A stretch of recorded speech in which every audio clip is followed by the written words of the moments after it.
Starting off with something elegant, something bold, something beautiful, like sexy, is gonna put that association in their mind of the perfect blend of like, okay, what the fuck is this? let me keep watching. They still have that professional side of them that's actually credible and that's actually able to have and build that financial freedom. Storytelling is very important. Storytelling, yeah, exactly. It also gives you that like, oh, I can trust this person. This person's not just all perfect on the social medias, you know. These social medias. Yeah. Dude, social media is so fake. It really is. It's crazy. And we're gonna be a breath of fresh air. We are. Yes. We actually are. I know you wanted to do the finance workshop, right? I'm gonna be talking about like IRA and the difference between like a traditional IRA and like a 401k and how life insurance can kind of play a role Within through all of that and how it fits into the grand scheme of things. Okay. And we'll, with each week, right, we'll kind of like build on it. Foundation. Yeah, create like a lesson plan that reoccurs in a way. Every like 1 or 2 months, we'll have 7 or 8 different topics, right, that will cover within a 2-month span. Like that, and then it'll cycle through again. Yeah. So because there's always going to be new people coming Exactly. Yeah. in. And ideally, within those 2 months, we can get them into PFA and we can get them doing that. So they'll be growing on their own. Exactly. From then on, once they're in the system, right, then they can use the meetings as a place to network. And then within that cycle, for certain topics, we can bring in different speakers. Yeah. So I wanted to actually format it like a real estate investment group. It has a portion, right, where you network.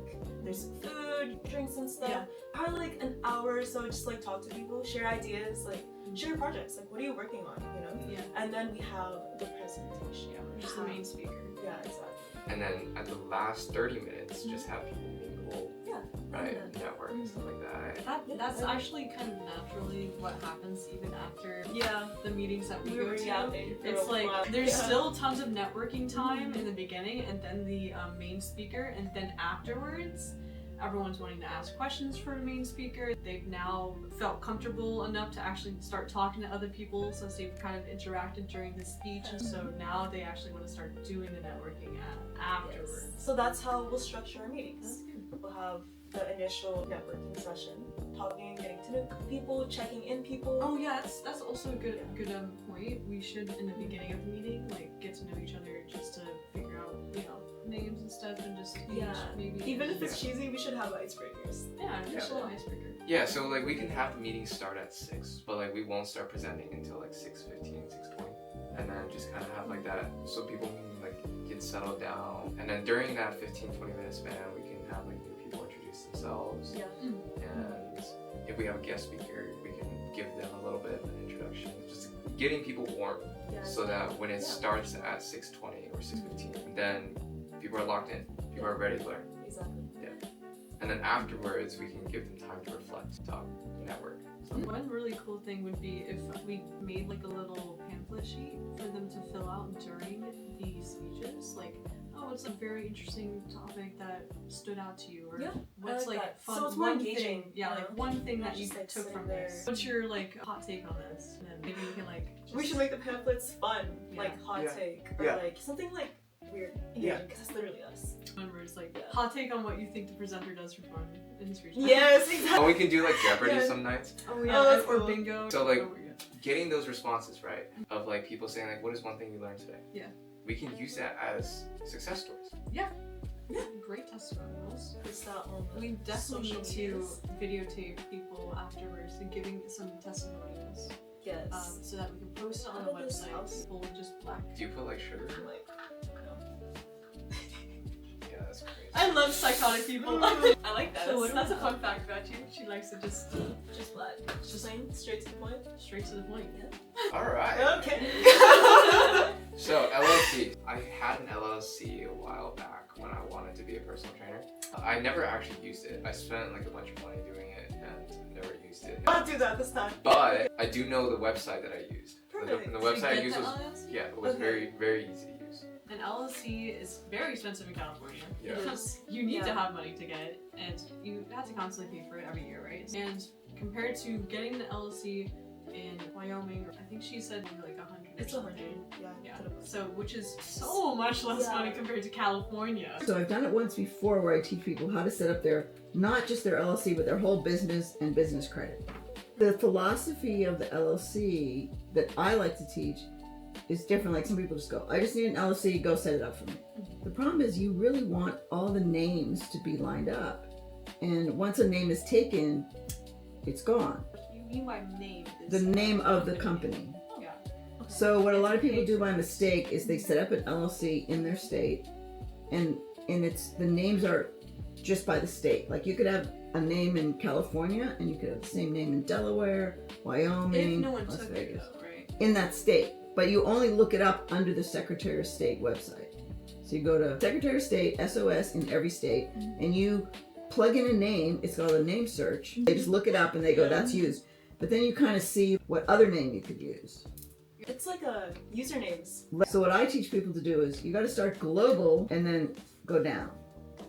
So because global is the whole world. And so you don't want to grab a name and then go to try to get the domain name and it's already taken. Because each state you might get a good name, but globally someone else already has the name. Yeah. So then you're trying to use .biz, TV or .net is pretty popular. You get the domain name first, then you look for it at the state. So you move your way down. So get the domain you want, especially if you can get .com, and you search that on. The cheapest way to do it is Namecheap. Don't use GoDaddy because technically GoDaddy owns the names and is only renting it to you. Oh. You don't really, they could take it back if they want. Then you can have as many emails as you want. I always get to people who, they use Gmail for their business. Advise your people, don't do that. Be professional because it's a $10 a month to keep it. Or you just open either Outlook or Mail and you bring in the technical information from your email provider. So say at Namecheap, you wanted to have hosting as well. You pay $100 a year, 108 or whatever, and you have unlimited emails for whatever domain name you want. Hosting means you're hosting a website. So if you pay for one hosting account, you have all the domain names in there. I own like 30 domain names. So over the years, I bought ones that I thought they might be worth something in the future. Yeah. Like all the 3-letter domain names got snapped up a long time ago.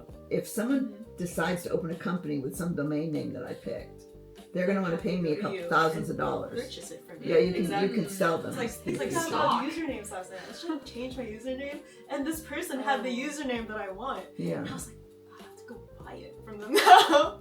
Top level domains means the N, like .com, .australia, .uk, .ca for Canada. Whenever those come out as a new domain, a lot of people then go grab the popular names that go in front of it. So like I grabbed janspell.tv when TV came out because I'm going to use that for marketing towards my YouTube channel. Every country has got a domain name when they first came out. It's called TLD, top level domain. Every time a new one of those gets released, every word in front of it, like energy, Apple, all those names become available because the end is new. Now, the problem with California is that California charges $800 a year and they don't call it a tax, they call it a fee. And so it doesn't change. And you can make up to $250,000 and just pay the $800. If you go over that, then they incrementally increase it. They increase the tax. You never want to start one. I think it's only like 21 days before the end of the year, and you're going to pay for 2025. Oh. So at this point, if anyone who's going to start one, you should wait till 2026. Got it. Because why pay $800 for something you just started? It's by the calendar It's year. by January 1st. That's your taxes. So it's not 12 months from when you started. A really good. You can go down to the county, and it's called the DBA, doing business as. So there's 2 ways you can do a DBA, and it's $21 to register a name, and then I think you add $5 for every extra name. So I could have like a really generic name and do business as something else. So the reason for that is to kind of hide the identity of the LLC. Like if someone wants to sue you, you're only doing business as Dave's Auto Shop. You're doing business as something accounting. So they can't find the LLC. But the LLC is the big thing. The LLC, all the money flows into the LLC's bank.